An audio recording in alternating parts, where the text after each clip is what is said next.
seja, há locais, há regras para este comportamento. E no comportamento face a face, esse comportamento deve ser doseado pelo respeito pelos outros, mas não, isso pode não acontecer em casa, quando se contam anedotas, quando não se tem amigos de outros grupos, quando não se contacta com outros grupos, ou seja, quando se mostra à criança que verdadeiramente com esse grupo não há grande contacto, nem interesse em o ter. Portanto, o desafio da investigação atual é tentar mostrar com vários meios e tentar invalidar, de certa maneira, a teoria dominante, sobretudo não só pelo prejuízo científico que ela traz, de desconhecimento de que há aqui outros fatores, mas pelo prejuízo social que ela traz, que faz com que não haja verdadeiramente preocupação nem ocupação a educar nesta área.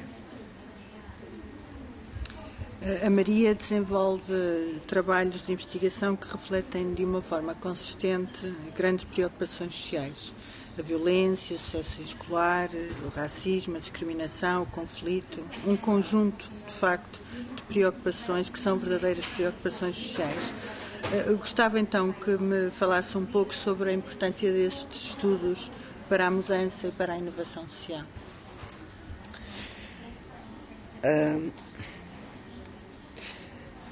Não é muito, se calhar, necessário nem interessante invocar de onde eu venho, mas é verdade que para explicar este interesse pelas questões científicas articuladas com as questões sociais, é preciso perceber que eu atravessei a Revolução Democrática em plena juventude e, por isso, a questão da preocupação social, a questão da preocupação com a mudança, com a capacidade de reedificarmos, de reconstruirmos uma sociedade não só de liberdade como se pretendia, mas de participação social, de maioria dos cidadãos, de maioridade dos cidadãos, foi uma preocupação que me atravessou e com que atravessei estes anos, ao lado de muitos colegas que têm vindo a fazer trabalhos também do mesmo género e que caracterizou de algum modo uma parte da investigação que se faz no ISCTE. Por acreditarmos que o conhecimento é sempre uma fonte, em direto ou em diferido, pode muitas vezes não ser de imediato, muitas vezes é diferido no tempo. O conhecimento é sempre, ou aquilo que julgamos e que edificamos como sendo conhecimento, é sempre, no melhor sentido, uma arma, um dispositivo para a mudança, para se pôr em questão o que estamos a fazer, no meu caso, mais diretamente e recentemente, a questão educativa, como é que o problema educativo em Portugal está a ser tratado, para intervir e para provocar exatamente essa mudança social. Eu acho que nesta área educativa a mudança social é muito urgente. Não há ninguém que não fale na área educativa da questão da multiculturalidade e da educação multicultural, mas o que ela faz atualmente é tão incipiente e possivelmente é tão ainda por um caminho tão pouco certo que acho que vale a pena consagrarmos várias equipas, consagrarmos o nosso interesse, a nossa curiosidade e a nossa competência a tentar explicar o que é que estes encontros sociais representam e o que é que a educação pode modificar, nomeadamente para os grupos que sofrem a discriminação, mas também para os que a exercem, porque exercer poder sobre os outros, exercer peso sobre os outros, constranger o desenvolvimento de outros, é algo que pode ser alvo de consciencialização, porque nenhuma mudança se fará sem os dois grupos se articularem para essa mudança.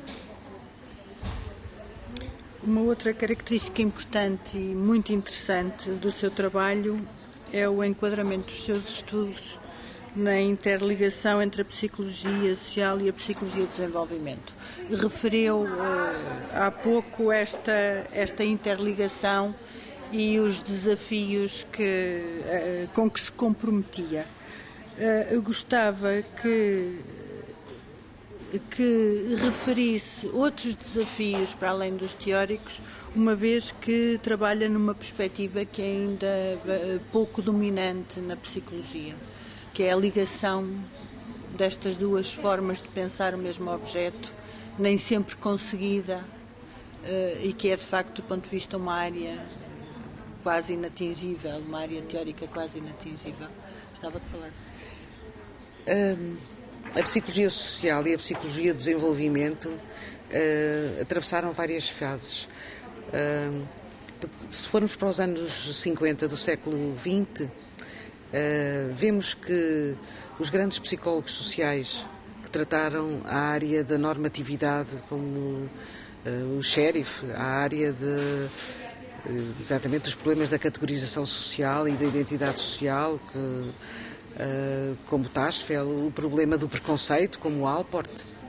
têm capítulos inteiros sempre dedicados a como é que isto começa. No fundo, a pergunta não é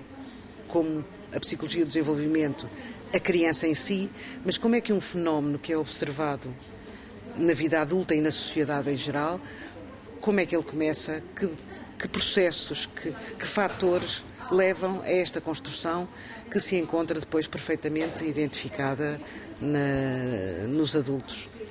E por isso elas existiam não interceptando-se, mas a psicologia usava as crianças para fazer uma pergunta que lhe interessava a si, para saber os processos, nomeadamente, por exemplo, das relações entre os grupos, do preconceito, a discriminação, os processos do senso comum. E confrontava-se com uma psicologia do desenvolvimento que estava absolutamente centrada sobre a criança em si mesma, internamente, como é que ela crescia, como é que ela pensava. Foi, de facto, muito mais recentemente que foi possível ou se sentiu a necessidade de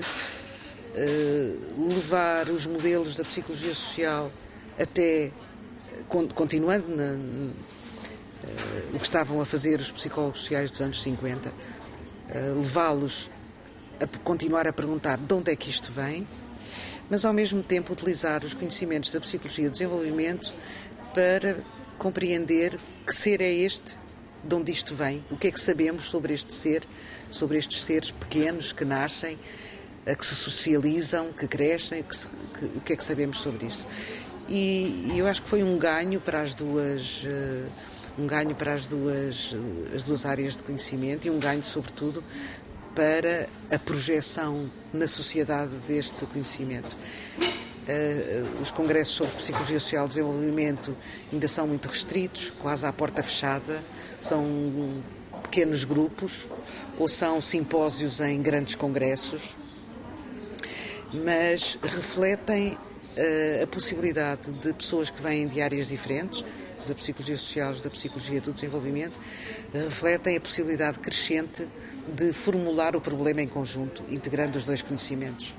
E isso eu acho que é um ganho muito grande. Bom, poderíamos ficar aqui a tarde inteira a ouvi-la falar do seu percurso de investigação e que o descreve com tanto interesse para o ouvinte, mas de facto vamos ter que finalizar e para finalizar eu gostava de lhe perguntar